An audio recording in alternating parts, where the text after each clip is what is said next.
Hello everyone, aujourd'hui nous allons parler de la voix passive en anglais. On utilise la voix passive pour mettre l'accent sur la personne ou l'objet qui subit l'action, alors que lorsqu'on utilise la voix active, nous mettons l'accent sur la personne ou l'objet qui fait l'action. Parlons tout d'abord de la formation de la voix passive. La voix passive se forme à l'aide de l'auxiliaire be qui est conjugué au temps nécessaire. Il est suivi du participe passé du verbe.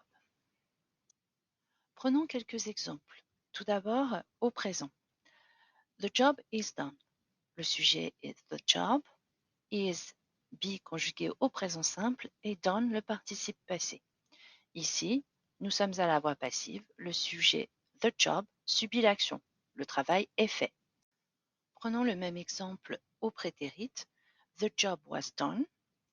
La formation est la même. The job sujet was be conjugué au prétérit simple et done le participe passé.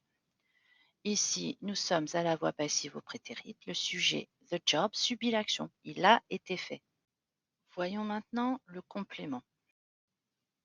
À la voix passive, je peux également avoir un complément. Si j'en ai un, c'est qu'il est important, que je le connais ou qu'il a un intérêt à être mentionné. Par exemple, The job was done by my dad. Le travail a été fait par mon père. Le complément d'agent est introduit par by. Ce qui implique que si je le mets à la voix active, my dad devient sujet. Et on a donc la phrase au prétérit, my dad did the job. C'est le temps du verbe de la voix active qui détermine le temps de be à la voix passive.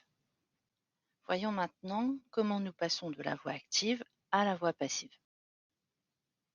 Prenons l'exemple à la voix active. Tolkien wrote The Lord of the Rings.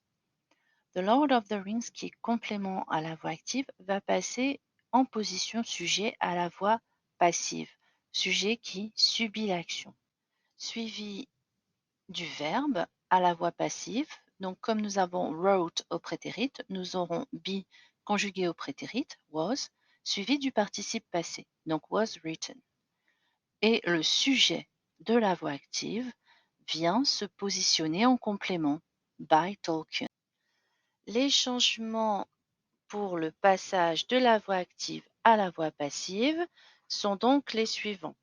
Nous gardons le même temps, mais le sujet de la voix active devient complément et le complément de la voix active passe en sujet. À la voix passive, notre sujet subit donc l'action. Voix active, Tolkien a écrit Le Seigneur des Anneaux. À la voix passive, Le Seigneur des Anneaux a été écrit par Tolkien. Petit rappel concernant le participe passé. Pour les verbes réguliers, il se forme avec la base verbale suivie de ed. Et pour les verbes irréguliers, il faut apprendre la troisième colonne du tableau des verbes irréguliers par cœur. Le mieux pour maîtriser la voix passive est de faire des exercices. Pour l'instant, bye, see you soon.